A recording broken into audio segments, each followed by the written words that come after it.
y le preguntan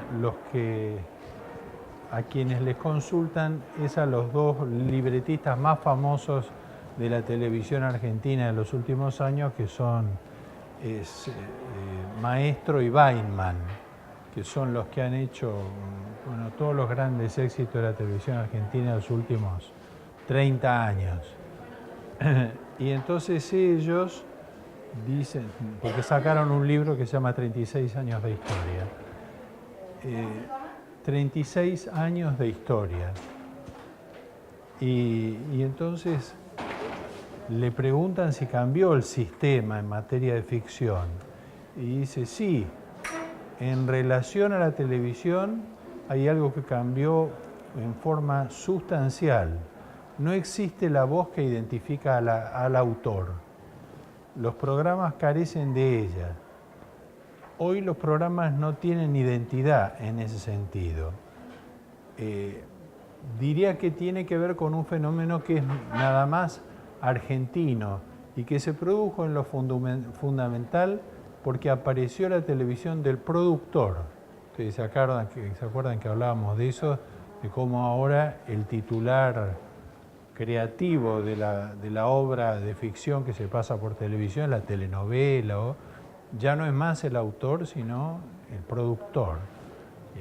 Dice sobre una idea de tuc, y es dueño de eso. Entonces, y después tiene un equipo de gente que trabaja a destajo. Dice, y esto, bueno, trae el problema de que en otras épocas el autor era el referente de la obra y el productor consultaba con él cuando había que resolver algún cambio, pero esa referencia desapareció. Eso ha sido sumamente negativo, dice. Y entonces le dicen, pero ¿y cómo se hace con la televisión en un país como el nuestro? Y dice, bueno, el problema principal es que los productos argentinos ahora no se venden en ningún lado. Contrariamente a lo que sucedió en la década pasada, que se vendía Andrea del Boca o... muy claro, muchas de esas tiras se vendían en los lugares más insólitos del mundo. Y sin embargo, esto aparentemente se cortó. ¿Por qué? Porque las pocas novelas que se hacen tienen colocación casi nula.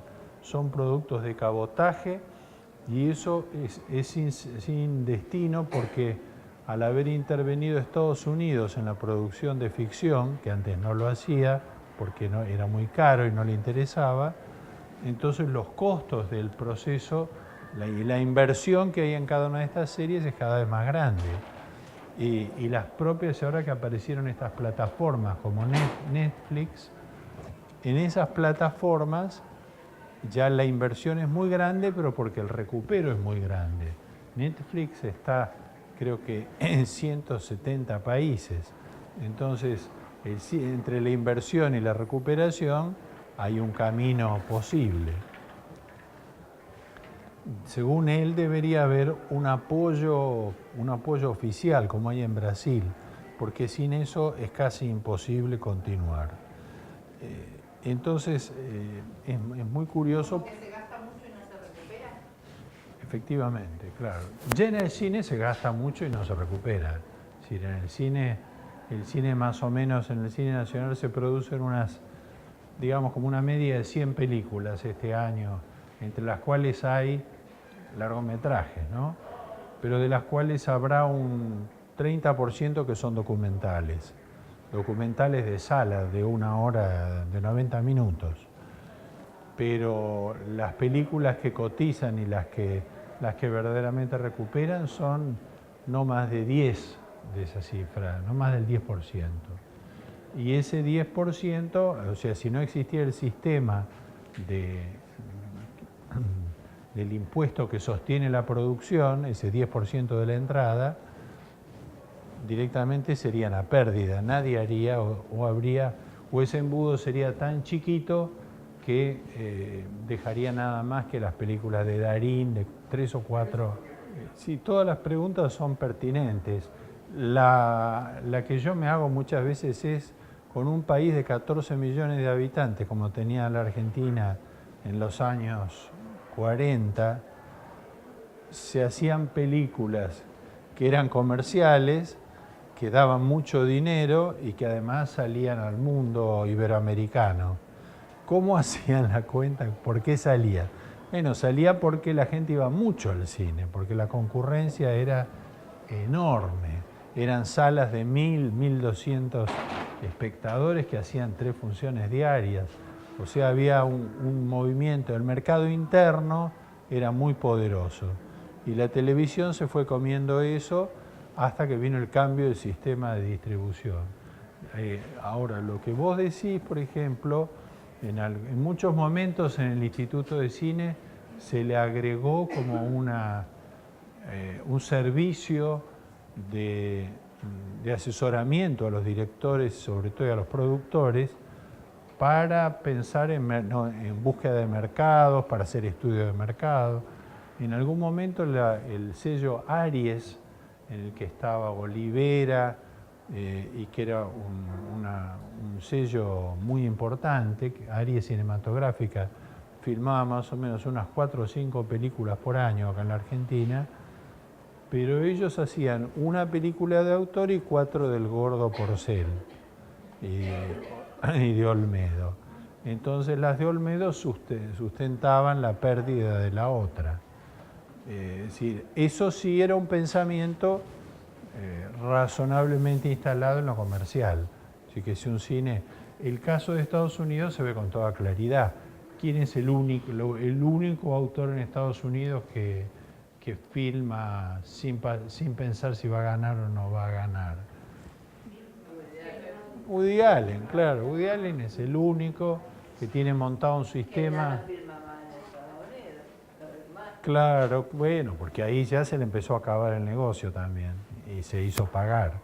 Pero si no, el sistema no permite eso, sigue ese criterio, es decir, hace un cálculo, hace un estudio de mercado y produce en consecuencia, de los cuales el Star System, el hecho de que haya figuras que llevan gente al cine, tampoco es lo más común. Acá en la Argentina, hasta los últimos años que apareció Darín, hacía muchos años que nadie llevaba, no había ningún actor ni actriz argentina que garantizara que la gente fuera al cine. Ninguno, ¿eh? Había buenos, considerados buenos y malos, pero ningún productor cuando hacía los números decía este artista, si lo pongo en la película, me va a traer público. Ahora se produjo el fenómeno. Bueno, pero sí, claro. Se van por temporadas, pero no. Pero eso es una inversión enorme. El costo de esas series, imagínense, 64 episodios de 90 minutos o de 80 minutos, es algo pavoroso.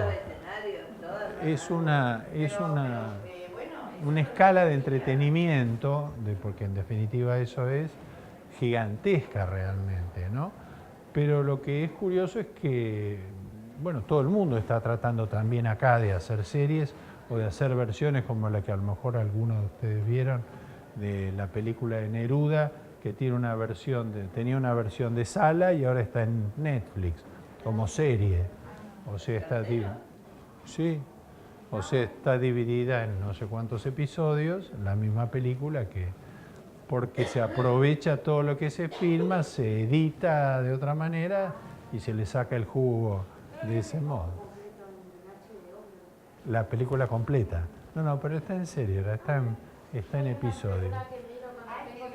que se pueda aprovechar todo lo que es descartado, porque En el cine se filma a rolete y se tira en proporciones descomunales, porque en una filmación normal se filma a lo mejor una toma, una escena por 6, 7 veces, porque esas 6, 7 veces siempre hay algo que va a quedar mejor después en el montaje, en la edición, ¿no?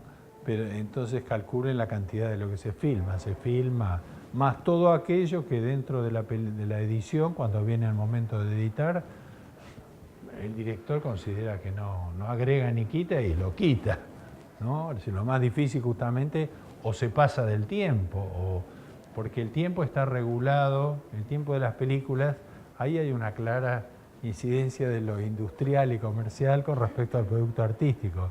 Las películas tienen un formato como los discos, cuando un disco, es decir, antes un disco no podía tener más de 3 minutos porque no cabía más de 3 minutos. Entonces, ¿qué música se hacía? Música de 3 minutos, ¿no? Era así. Uno hace, Wagner hizo el Oro del Ring, la tetralogía, para ser hecha en 4 días. Bueno, es otra escala. 4 días de espectáculo, de 4 horas cada uno, y entonces el año pasado, el anteaño, propusieron presentar en el Colón una obra que es toda la tetralogía en 4 horas, creo, un abreviado. Pero ¿y por qué se pudo hacer eso?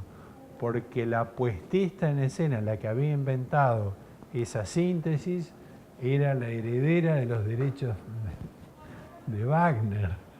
Pues solo ella podía autorizar. Eso no se puede hacer.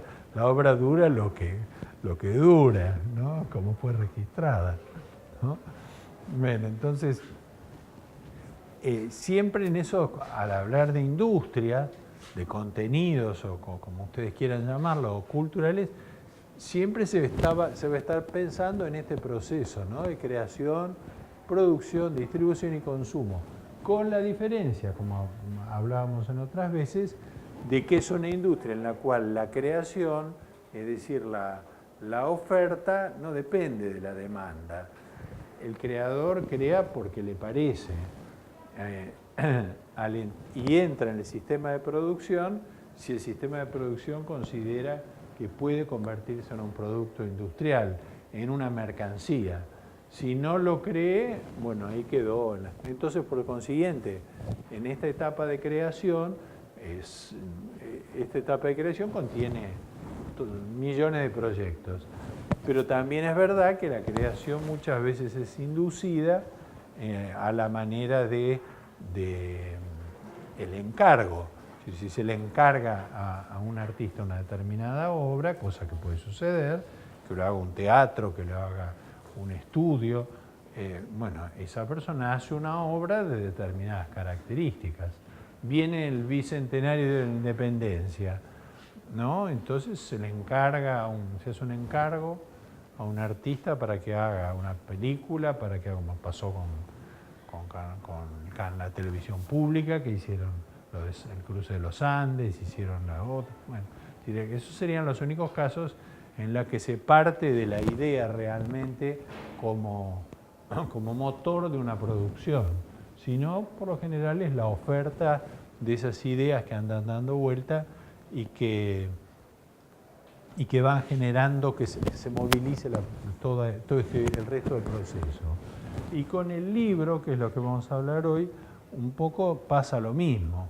El libro tiene una historia mucho más antigua, el otro día la remontábamos a Gutenberg y a la influencia que tuvo en la difusión del libro corpóreo, la misma reforma protestante, y luego la diversidad de puntos en los cuales se empezó a fabricar libros a partir de las imprentas.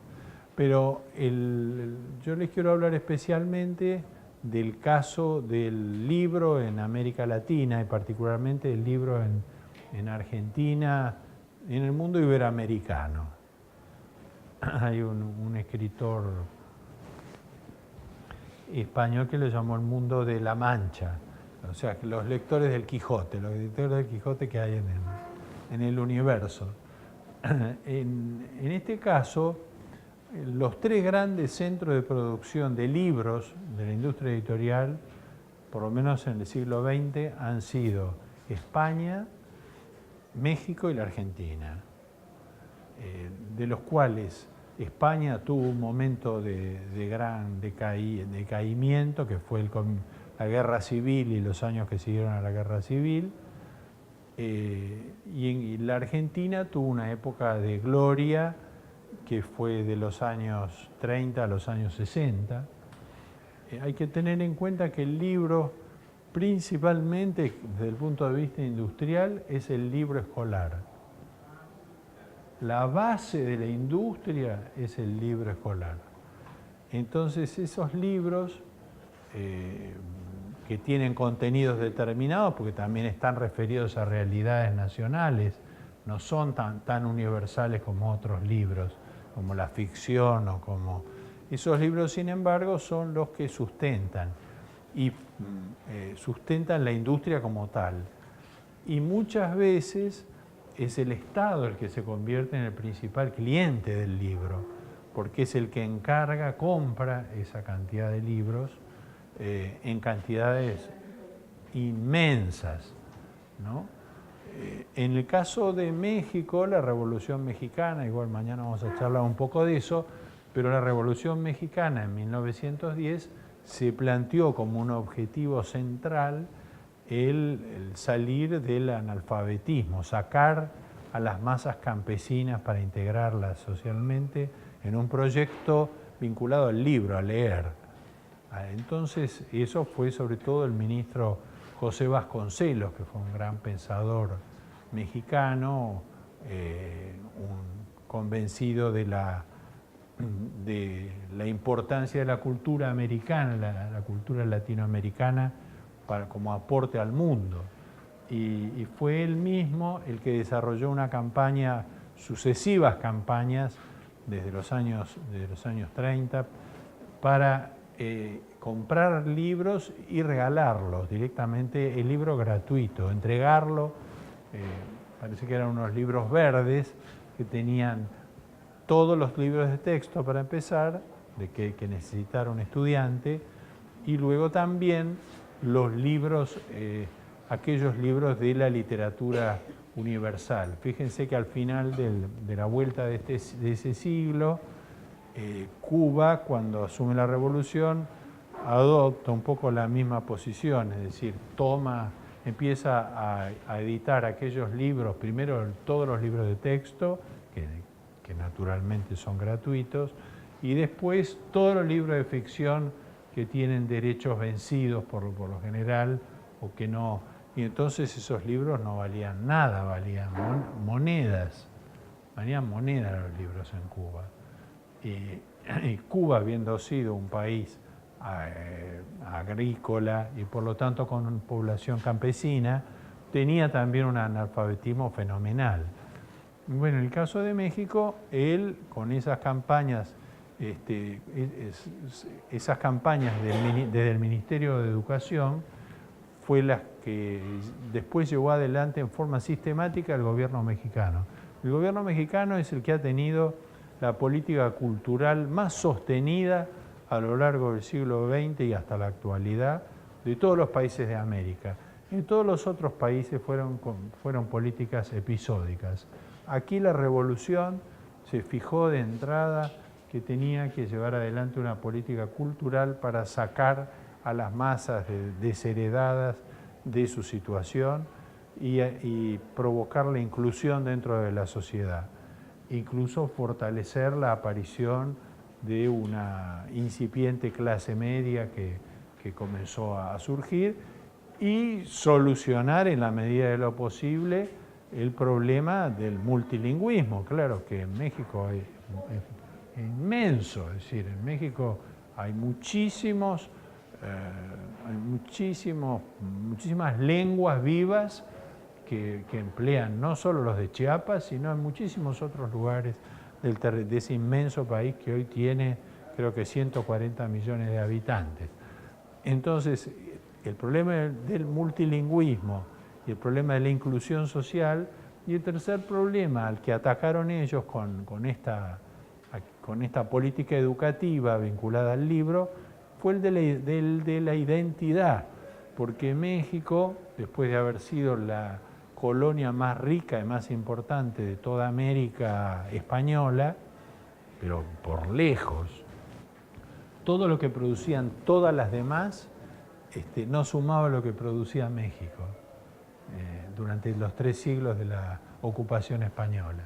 Así que imagínense la riqueza que hubo en ese país.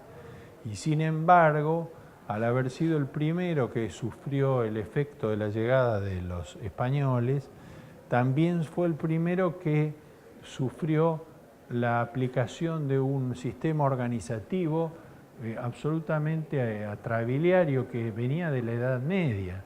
El pensamiento que los españoles ni en España llegaron a terminar de aplicar, porque cuando triunfa los reyes católicos y toman Granada, la última ciudad, ya en el resto de Europa está empezando el Renacimiento, y en la zona ya del norte de Europa está empezando el desarrollo capitalista.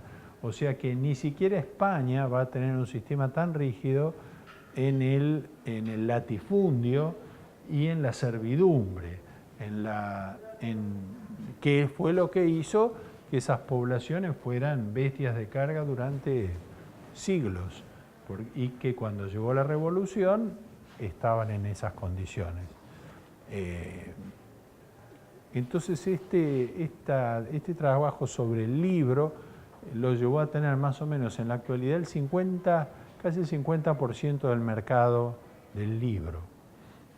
Ahora, así como antes decíamos que el Estado es el principal comprador del libro, también hay que decir que en los últimos 10 años Estados Unidos comenzó a participar también en la industria editorial del libro didáctico, del libro escolar. Y en el caso de la Argentina es un caso muy notable, porque la Argentina, como tuvo esa experiencia de la inmigración tan fuerte en ese momento, tan intensa, desde final del siglo XIX, comienzo del siglo XX, tuvo una particularidad con respecto al resto del continente, en la población que se amalgamó durante esos primeros tiempos. Ahora, la mayor parte de ellos porque habían visto desde afuera de los sistemas de los que venían cómo sería vivir mejor y qué hacía falta para poder salir de esa situación.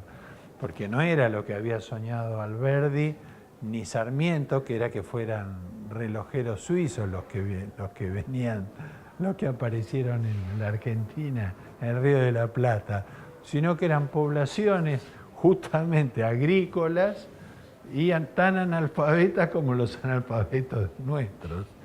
Eran igual de analfabetos, con el agravante de que no sabían la lengua y tenían que aprender así en poco tiempo. Claro, o sea, esos pueblos agrícolas sí sabían, porque algunos habían venido, particularmente parte de la población judía que vino sobre todo de Centro Europa y de Ucrania, que fue uno de los grandes centros de promoción y de eyección de los judíos con los grandes pogroms zaristas. Esos por lo general venían de ciudades, no eran agricultores. Ellos venían de pequeños pueblos por lo general. Y entonces, entre esos que van a ser un poco la base del proletariado, el primer proletariado industrial de las ciudades argentinas, porque los del campo no van a ser muy distintos. Quienes sigan la explotación agrícola ganadera van a ser igual que los que venían de la época de Artigas es decir, gente de campo, hombres de a caballo, y que tenían vidas muy austeras y que no hacían acumulación ni capitalista ni progreso social, si no fuera porque sus patrones los llevaban para un lado o para el otro, como fue la política de la segunda parte del siglo XIX, ¿no? Entonces, resulta que la Argentina en esa situación adoptan las subclases gobernantes, en la generación del 90, sobre todo la del 80 y después la del centenario, también una obligatoria relevancia para la lectura y para la educación.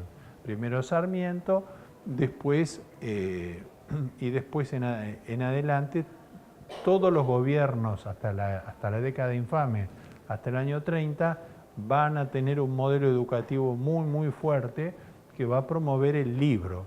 Y entonces de golpe, del 80 al 30, en esos 50 años, van a estar por un lado todos estos pueblos que han llegado del mundo, pero particularmente de Europa y de Asia, del Mediterráneo oriental, que se acercan a través de espacios de reivindicación social, también a un lugar donde se va a promover el libro, que es en la política, porque tanto los anarquistas como los socialistas van a considerar que la única forma de hacer la revolución y de triunfar va a ser a través de la lectura y a través de la formación, de la capacitación. Ellos van a hacer de eso un culto y por eso van a llenar todo el país de bibliotecas. Va a haber una red de bibliotecas más grande que las bibliotecas populares que había creado Sarmiento, que eran todas bibliotecas sobre todo de los partidos, de los movimientos políticos, y que van a editar sus propias publicaciones y que todo ese material político va a estar dando vuelta. Era para... Claro, naturalmente. Sí, naturalmente. Por eso es que los tipógrafos eran todos anarquistas. Y los... Sí, claro, el mundo de los tipógrafos. Y es muy curioso porque también en la Argentina los canillitas, vendedores de diarios, leían los diarios. O sea, era gente sumamente informada sobre el libro y el papel escrito. Miren que eso después cambió. Eso no es ahora así. Pero durante mucho tiempo los sindicatos de vendedores de diarios eran sindicatos muy progresistas por esa misma razón, porque era gente que leía lo mismo que los tipógrafos, leían lo que escribían. O sea, que el trabajo de los... Cambió hace 10 años. Hace muy poco. Los tipógrafos tenían que tomar leche porque era un trabajo insalubre. Tenían que tomar leche todo el tiempo, un vaso de leche que les daba por convenio, porque el plomo que usaban los enfermaba y morían tempranamente. Era un trabajo como ser minero, ser tipógrafo. Hasta que aparecieron las máquinas nuevas, era un trabajo tremendo. Y las famosas máquinas, ¿no? En la biblioteca, en la antigua Biblioteca Nacional teníamos una máquina que había sobrevivido, una linotipo grande, y antes además los talleres de impresión eran algo, parecía una fábrica, una acería. Había un ruido en esos lugares que no se podía creer, porque estaban todas esas máquinas simultáneamente produciendo, trabajando en esos ambientes cerrados, era algo terrible. Y después las redacciones de los diarios era algo igualmente terrible, porque había un playón con 100 personas escribiendo a máquina con máquinas de escribir. Así que imagínense lo que sería eso, ¿no? No como ahora que... Claro, entraba ahí, escuchaba un ruido impresionante, y todo el mundo se acostumbraba a eso, a que se trabajaba de esa forma. Entonces eso dice que en la Argentina en los años 30, 40 y 50 se crearan las editoriales más importantes, que se convirtieron en grandes exportadores del libro argentino al mundo, particularmente al mundo iberoamericano. Hay que tener en cuenta eso también, que la literatura tiene una raigambre lingüística muy fuerte. Es decir, Italia hoy vive una situación compleja desde el punto de vista del desarrollo editorial, porque solo fabrican libros para los italianos. Por el idioma. Claro, ya no hay otro lugar a quien... Sí, bueno, a la Dante Alighieri, yo qué sé, sí, pero ¿cuántos? O sea, desde el punto de vista industrial, ha quedado cerrado en un medio limitado, es curioso. Por consiguiente, el libro en español, hasta el día de hoy, es un libro que solo circula en el mercado español. En Europa no hay libros españoles y en castellano, no hay. Es una rareza, digamos. Imagínense holandeses, ¿no? Bueno, en Estados Unidos ahora sí por el asunto del bilingüismo de los latinos, pero si no tampoco había libros. O sea, los libros en español se distribuían en el mundo iberoamericano. Y entonces eso hizo que la Argentina empezara a producir obras propias y a traducir, cosa para la cual estaba particularmente preparada, mucho más preparada que España, por ejemplo, y que México. Tenía mejores traductores. Los traductores eran los escritores más famosos que todos hoy conocemos hoy, desde Bioy Casares a Borges. Todos ellos tradujeron toda la novelística italiana, la francesa. No es muy posible. Es muy posible, porque además siempre se dijo que el apotegma italiano es traduttore traditore. Traduttore traditore. Pero esa curva corresponde también a un crecimiento de una clase media muy importante en la Argentina. Y tiene su periodo más alto, no por casualidad como las otras industrias culturales, durante los 2 primeros gobiernos de Perón. Ese es el momento en que se producen más libros y se difunden más libros en esa treintena de años. Luego va a venir como la cola de eso, que va a ser la década siguiente, de los 60, pero ahí ya con una clara intervención del Estado, porque el Estado va a crear una editorial que va a ser un gran éxito en todo el mundo iberoamericano, que es la Editorial Universitaria de Buenos Aires, Eudeva. Eudeva es un ejemplo, porque fue un ejemplo de modernidad y de actualización del conocimiento. Todos los libros de la enseñanza superior que se usaba y que recomendaban los profesores en las universidades estaban editados, traducidos y editados por Eudeva y vendidos a precios muy baratos y hasta en kioscos en la calle. Se vendían en la calle los libros esos. Y después... ¿Cómo? Sí, y en los kioscos, claro.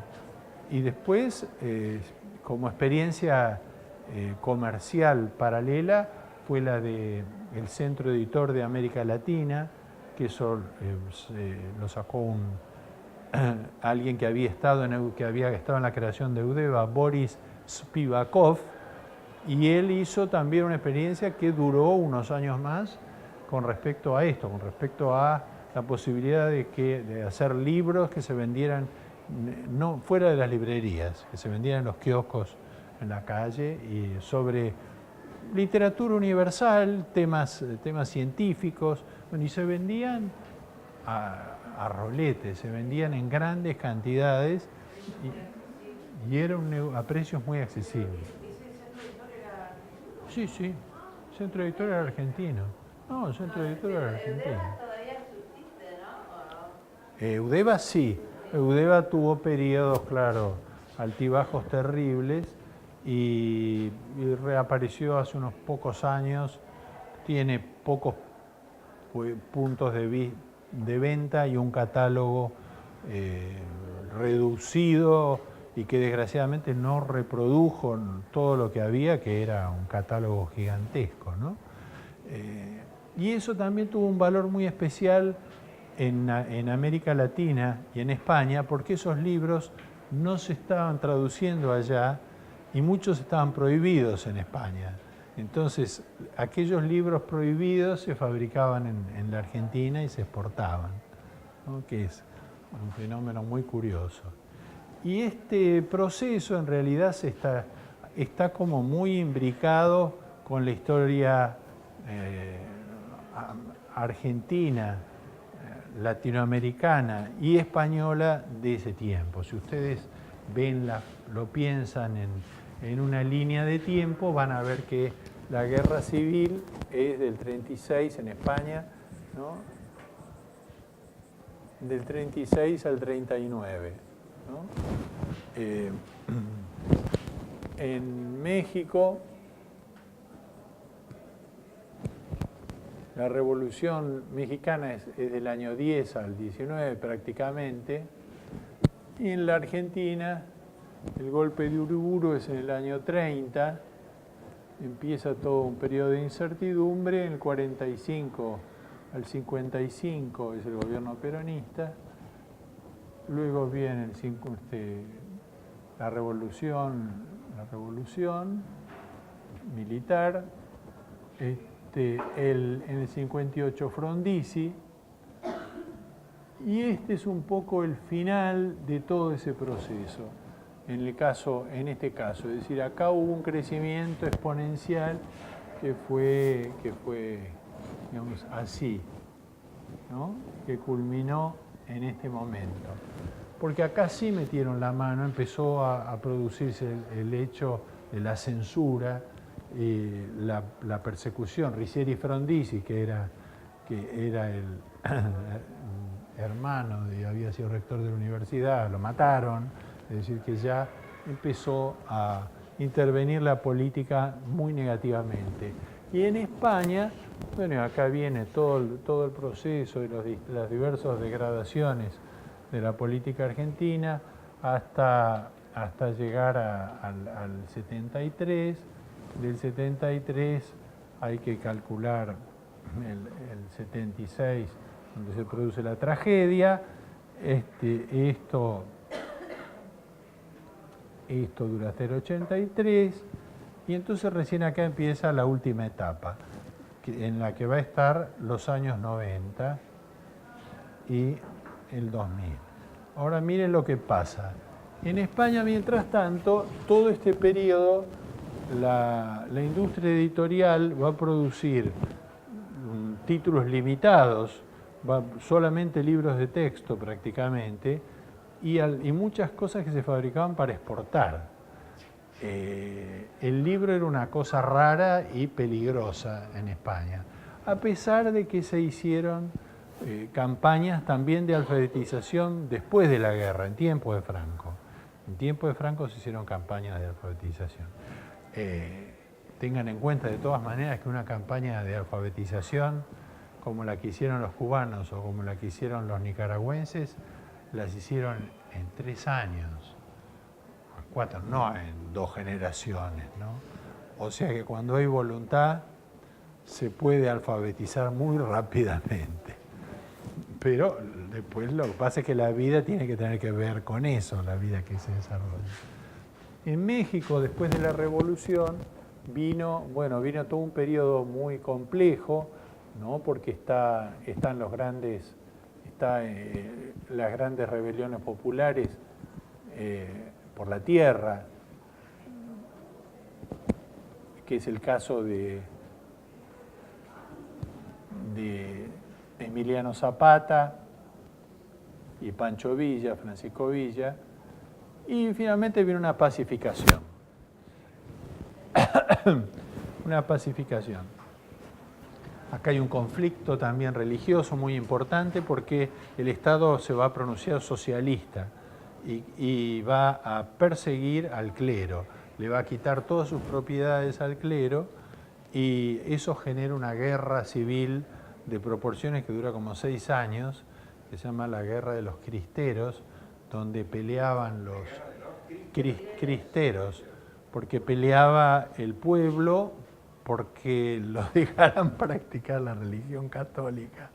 Entonces, y los curas tenían que ir, no podían usar sotana, no podían usar sotana, y se podía dar misa una sola vez por semana dentro de la iglesia, nunca al aire libre. Y eso produjo, es como cuando yo les contaba en la guerra de Canudos, en el nordeste brasileño, que fueron a la guerra a una guerra civil de proporciones por oponerse al sistema métrico decimal, porque querían poner el sistema. O sea, hay cosas que a los pueblos no quieren saber nada y no hay quien los convenza. Entonces, cuando viene este golpe, el golpe nuestro, desgraciado, aquí en este periodo es que prácticamente empieza a agonizar Eudeva y muchas de las editoriales argentinas. Y en España, en la década del 70, es que se recupera la democracia, gracias a la oportuna muerte de Franco. A la oportuna muerte de Franco, después de 40 años que esperaban todos que se muriera, se tardó 40 años. ¿Qué era que murió Él, sí, le había muerto como de, no sé, 90 años. Por los últimos años estaba desaparecido, parece que estaba metido y no se lo mostraba en ningún lado. Pero seguía todo sostenido por la imagen hasta que se murió. Hasta que se murió no se pudo hacer nada, ¿eh? O sea que... Claro, no debía estar, no. Bueno, no, y fue el último que firmó él, porque él firmaba de su mano los decretos de los últimos fusilados que hubo muy tardíamente, en los años 70, lo firmó él los decretos. Claro. Entonces, cuando cuando se produce este golpe en la Argentina y todo lo que es, muchos argentinos se van a México. Cuando se produce la revolución, la llegada de Franco al gobierno, muchos españoles se van a México y se van a la Argentina. Muchos intelectuales, la mayor parte de los cuales, o muchos de ellos, son los que van a formar las grandes editoriales argentinas, modernas, por ejemplo, Sudamericana, MC, en México va a ser Porrúa. Peñalillo es de acá también, pero no sé si son españoles ellos. Entonces, eso hace que ellos monten toda una industria editorial con la experiencia de lo que había sido la industria editorial española. Y la montan en México y la montan en la Argentina. Cuando se produce este golpe acá, en la Argentina, bueno, y España empieza a recuperar sus instituciones y realiza una alianza, como hemos visto ya, entre el poder político y las industrias, se lanza a la conquista del mercado latinoamericano. Y acá, del 90 al 2000, se compra toda la industria editorial argentina, en su totalidad. Se compran, o sea, todas las industrias nuestras, prácticamente la industria editorial argentina está transnacionalizada. Las decisiones no tienen nada que ver, se toman en España. Totalmente, en el 90 fue, o sea, después que ellos ingresan, porque el asunto de España fue bastante sencillo. Cuando ellos ingresan en la Unión Europea, España, cuando ingresan en la Unión Europea, finalmente consiguen entrar, ahí empiezan a tener acceso a fondos que tenía la Unión Europea y se capitalizan muy rápidamente. Entonces empiezan a hacer negocios. Primero tratan de hacer los negocios en la Unión Europea, en ese entonces la Comunidad Europea. Y no funcionan los negocios. Entonces ahí cambian de orientación y van a América Latina. Y entonces en América Latina es donde van a ir todas las industrias, sobre todo de obra pública, el agua, las carreteras, los peajes, las constructoras, las petroleras, compran aerolíneas argentinas, compran todas las líneas, la telefonía. España compra todo eso en América Latina, pero Pero después, no, es para contar, es una buena ocasión para contar chistes de gallego, ¿no? Qué graciosos que son, ¿no? Qué graciosos que son. Entonces, ahora, como en los cuentos infantiles que el pez grande se come al chico, llega un momento en los 90 en que ellos se expanden tanto, empiezan a hacer agua por todos lados. Y entonces ellos empiezan a vender. Y estas empresas españolas que habían comprado todas las industrias, y toda la industria editorial de América Latina, se la venden a los alemanes, que aparece la famosa Bertelsmann, que es el grupo editorial más grande del mundo, ¿no? Y que compra las editoriales españolas que eran dueñas de las editoriales argentinas, ¿no? Y así esa es la actualidad. La actualidad es esa. Espera un poquito, José Luis. Claro. Editorial Duncan, por ejemplo, ¿de quién es? No, ese es un particular. Ese es un... Son mini editoriales. Ese es mini. Eso, mira, bueno, esos son americanos, claro, pero porque también los norteamericanos empiezan a participar en el mercado del libro. Y bueno, y el caso que yo les conté ya alguna vez, que es que cuando se produce el 5º centenario de la llegada de Álvarez Cabral a Brasil, el rey Juan Carlos viaja con 200 empresarios editoriales españoles para ofrecerle al Brasil, que acaba de firmar en los acuerdos del Mercosur la obligatoriedad del bilingüismo, ofrecerle que España se haga cargo de la fabricación de esos libros de texto. Y ya nos vamos. Ese es el caso de Santillana, que era la editorial más grande que había de libros de texto, y se fueron a Brasil. Santillana está en Brasil ahora. Sí, hay montones. Hay 1.200, creo que 1.200 editoriales argentinas. Mira, son exactamente, hay 1.590 editoriales en la Argentina, propias, de las cuales el 10% tiene el 45% del mercado. Estrada también, claro. O sea, ellos fueron vendiendo, pero lo notable es que el negocio principal, en la medida en que los países se fueron dándole importancia a la educación, apareció una educación obligatoria y todo lo demás, el mayor negocio fue el libro de texto, ¿no? Dicen que una edición de un libro de texto cualquiera en Brasil no es nunca inferior a 5 millones de ejemplares. Entonces, ninguno. O sea que ellos están mejor que nosotros en el sistema editorial, ¿o qué? Relativamente, no, también ellos los compraron, ellos también les compró, Bertelsmann compró todo, sí. Hay un monopolio, hay una concentración y en algunos casos el Estado en el Brasil compra creo que el 20 o el 30% de los libros. Acá el Estado compra una cantidad inmensa de libros. ¿Pero qué es lo que le reprocharon a Macri ahora en la pérdida del libro? ¿Lo reprocharon grande? Que te comprara menos. Que le compraran Claro, menos y claro. que estuvieran todos con la soga al cuello. Y bueno, sí, vendieron, del año pasado a este bajaron 100.000 libros, 100 y pico de 1.000 libros. Además de que el costo del libro argentino es disparatado, es altísimo.